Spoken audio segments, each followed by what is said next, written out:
What's up, guys? Welcome back to the YouTube channel. Hope everyone had a Merry Christmas.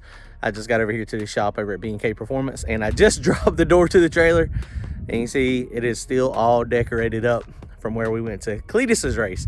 And man, what a great time that was. It ended up a little bit over 700 miles each way. It was a lot of driving, but man, it was worth it. We had a great time. I figured it would be a blast, and it was.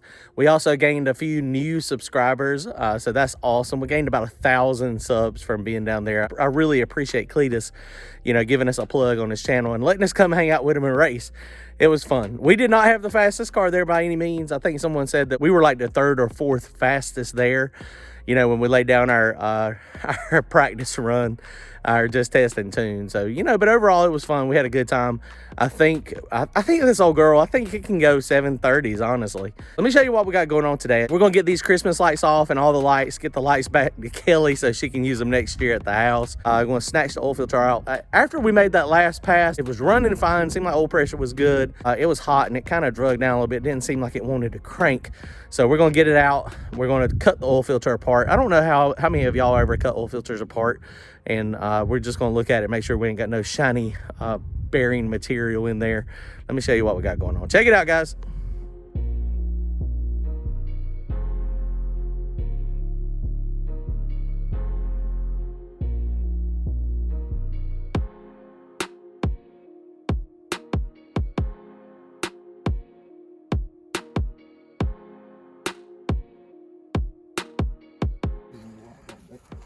All right, we are done de-decorating the tree. So the tree was nice and flat. It did dry out.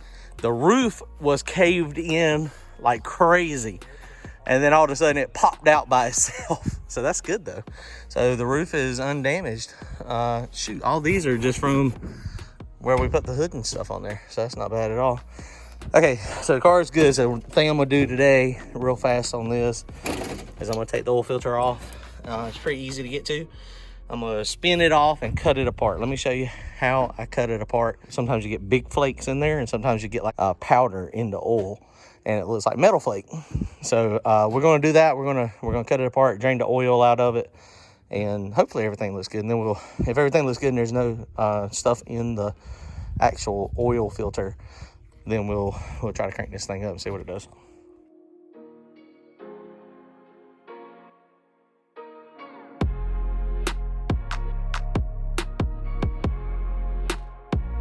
Okay, so we're draining this oil out. You can see this stuff is a thick, milky mess.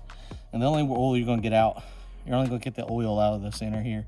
There will be oil trapped on the outside of the cartridge or the filter. And the way the oil flow works, down in here there are some check valves.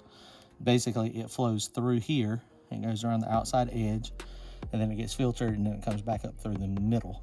So that's how the oil flow works. And they make some nice oil filter cutters. If I cut it all open all the time, I'd probably get one at some point.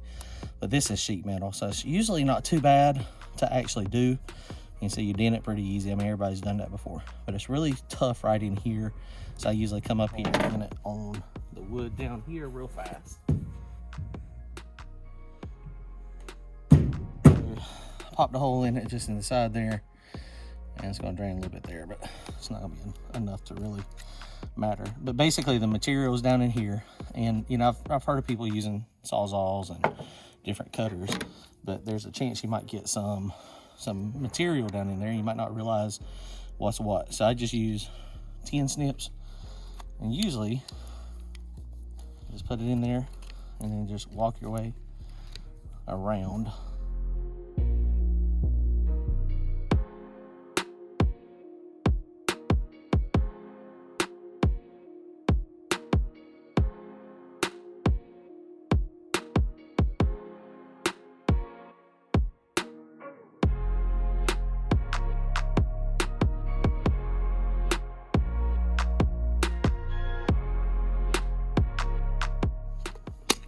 There we go.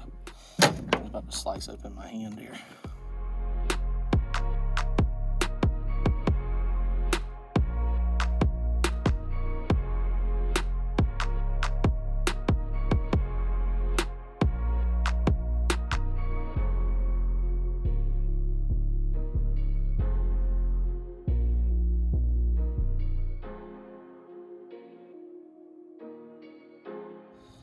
This is the problem with using snips, and sometimes it bends it all up, and I don't want to get out.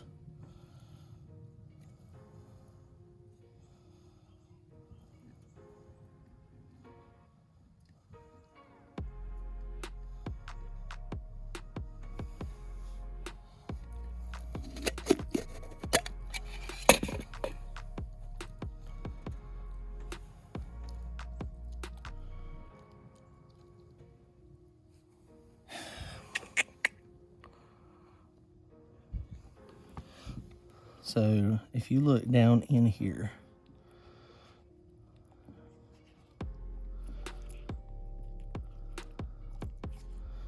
it's gonna be hard for you to see it. I don't know if you're gonna be able to see it or not.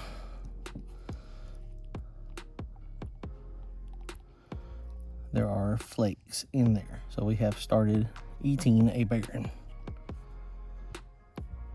You can see it's all over my hands there.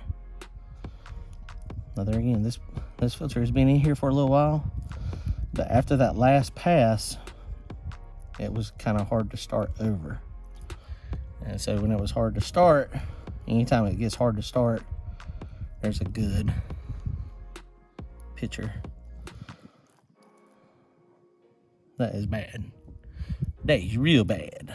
So we have begun to eat a bearing. So the motor, I mean, it's coming out anyway, but now the motor is for sure got to come out, and we are going to have to, disassemble it. It's time for new rods in it anyway. So we're going to take it apart, figure out if it's rod bearings or main bearings. So I'm gonna try to get it so we can see it a little bit easier. I'm gonna gently spray some of the pleats with brake clean. You can see it pretty clear. So that is bearing material. And I think probably what happened is on the last pull, I noticed, it felt like it hit a rev limiter down there. It was pulling a bunch of timing. It was going from like 20 degrees to like 8 degrees, 20 degrees to 8 degrees. And I think probably what happened is that probably, when you get, this thing's putting a lot of fuel in the motor. Being on alcohol, probably what happened with that low of a timing, it was starting to kind of hydraulic, and it was probably trying to, push the rod bearing out. So that's exactly what I thought was probably happening. I didn't know for sure. It did crank back up after we ended up sitting there for a little while and let it cool way down. It cranked up and sounded fine, but this is proof in the pudding right here. Pull the oil filter apart, and you can see it clear as a bell. That is bearing material, and I use King bearings, so I don't use the real hard Clevites. I use King race bearings, and so for me, I think the King bearing is a little softer. So hopefully the crank's fine. We may end up having to turn the crank, possibly, depending on how bad it is. Hopefully it's not messed with the main bearings. We'll put new main bearings. It's got the spacer bearings in it with the other ones. But it's lasted a whole season. Well, the good thing is the rod did not exit the oil pan. So that's always good. So we're gonna put rods in it. We're gonna work on keep pushing on the new car. It depends. I got to get this thing. I'll get it in here and get it out in a few weeks, and start getting a game plan on the bottom end, depending on what all is wrong with it. Get it to the machine shop, and then potentially try to keep going on the other car. If this one's going to be pretty expensive to get back together, then this is priority. I can still race this car. This car is perfectly raceable as it is. It's fine. So it's one of those things. I may end up just running this one this year and putting the new car. I got some new parts for the new car. We'll put it on this one, and then go from there. All right, guys, well, y'all comment, like, and subscribe. Y'all go fast and get some win lights. Racing season is off season now, but it's coming up soon.